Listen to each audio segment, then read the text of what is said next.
Salam sejahtera Malaysia sekali lagi tuan-tuan dan puan-puan yang dihormati sekalian.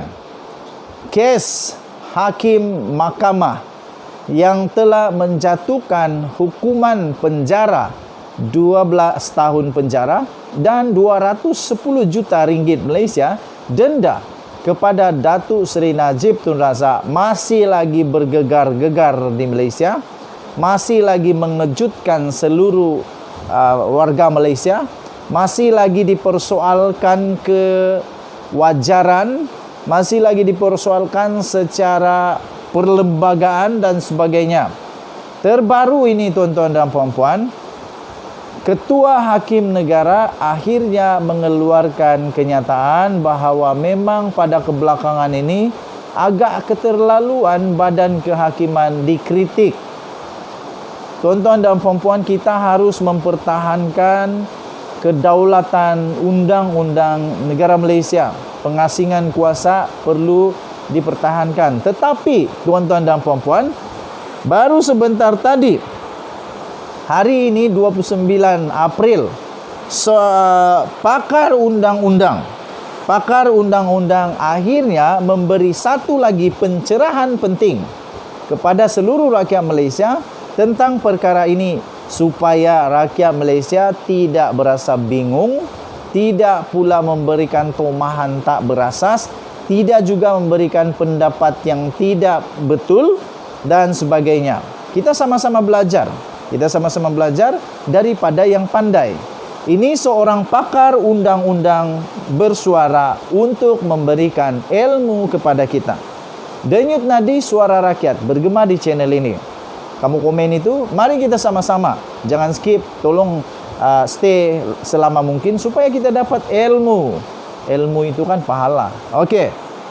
Tindakan SPRM siasat hakim yang telah menyabitkan Najib bersalah adalah sah, kata pakar undang-undang. Seorang pakar undang-undang bernama Haidar Ziauddin berkata, akta yang digunakan oleh SPRM tidak mempunyai kaitan dengan perkara 125 Perlembagaan Persekutuan. Tuan-tuan dan puan-puan, Suruhanjaya Pencegahan Rasuah Malaysia SPRM sedang menjalankan siasatan ke atas Hakim Mahkamah Rayuan iaitu Muhammad Nazlan Ghazali selepas mendapat aduan kononnya wujud wang yang tidak dapat dijelaskan di dalam akaun banknya. Pakar undang-undang berkata, tindakan Suruhanjaya Pencegahan Rasuah Malaysia atau SPRM melakukan siasatan terhadap hakim yang telah mensabitkan hukuman bersalah terhadap bekas Perdana Menteri Datuk Seri Najib Tun Razak dalam kes SRC International adalah sah kerana ia mengikut akta yang telah diperuntukkan kepada Suruhanjaya Pencegahan Rasuah itu. Bercakap kepada Malaysia Now, Haidar Ziauddin berkata, akta SPRM 2009 boleh digunakan terhadap semua rakyat Malaysia termasuk seorang hakim.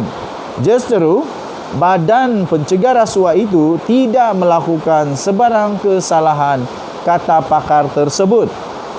Tuan-tuan dan puan-puan yang dihormati sekalian, Haidar, iaitu pakar undang-undang tersebut, turut menjelaskan bahawa akta yang telah digunakan SPRM itu tidak ada kaitan dengan perkara 125 Perlembagaan Persekutuan kerana siasatan dilakukan menjurus kepada elemen salah laku jenayah dan bukannya isu disiplin. Tambahnya lagi, dalam kenyataan itu kepada Malaysia Now, beliau berkata seperti ini. Individu yang telah mengeluarkan kenyataan bahawa SPRM salah kerana mengambil tindakan mungkin keliru dengan bidang kuasa, tribunal dan jawatan kuasa kod etika yang telah diperuntukkan di dalam perkara 125 Perlembagaan Persekutuan, katanya kepada Malaysia Now. SPRM hanya gunakan akta yang telah diperuntukkan kepada mereka dan ia boleh digunakan kepada semua rakyat Malaysia. Hakim itu juga adalah rakyat Malaysia, katanya dalam kenyataan itu.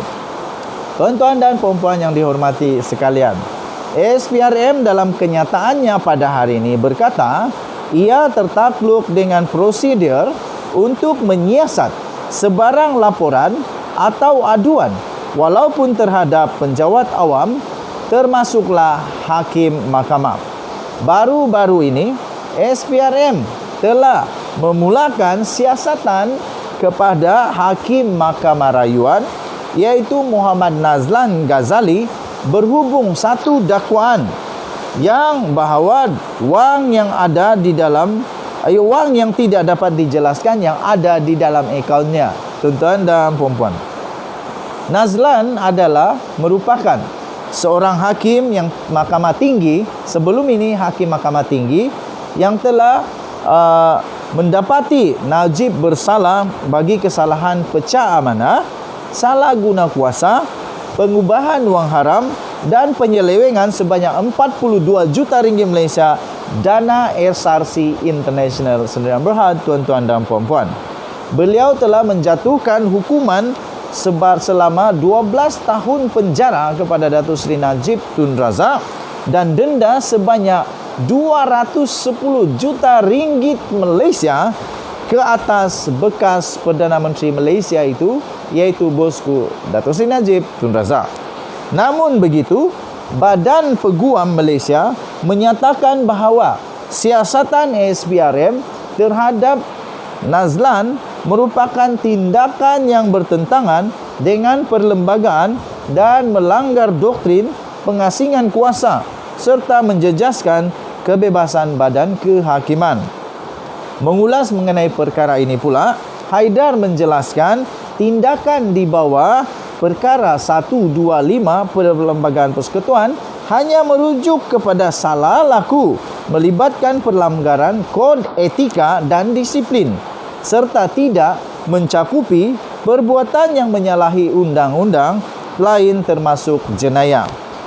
Katanya dalam kenyataan itu, dalam jawatan kuasa etika seseorang hakim, sekiranya dia didapati tidak patuh kepada kod tersebut, hakim itu boleh dihadapkan ke tribunal atau jawatan kuasa kod etika, katanya. Bagaimanapun, jawatan kuasa ini tiada kuasa nak jatuhkan hukuman seperti yang diperuntukkan dalam Akta SPRM atau Kanun Jenayah Negara. Menurut Haidar lagi, menerusi kod etika hakim, hanya terdapat dua keputusan yang boleh diambil, iaitu memberi amaran atau menggantung, iaitu suspend hakim tersebut tidak melebihi 1 tahun. Itu saja. Jadi ia tiada hukuman, penalti, kompaun atau penjara tambahnya lagi dalam kenyataan itu. Tuan-tuan dan puan-puan, Denyut Nadi Suara Rakyat bergema di channel ini. Anda boleh komenlah yang baik-baik. Kita jumpa lagi. Selamat Hari Raya. Bye-bye.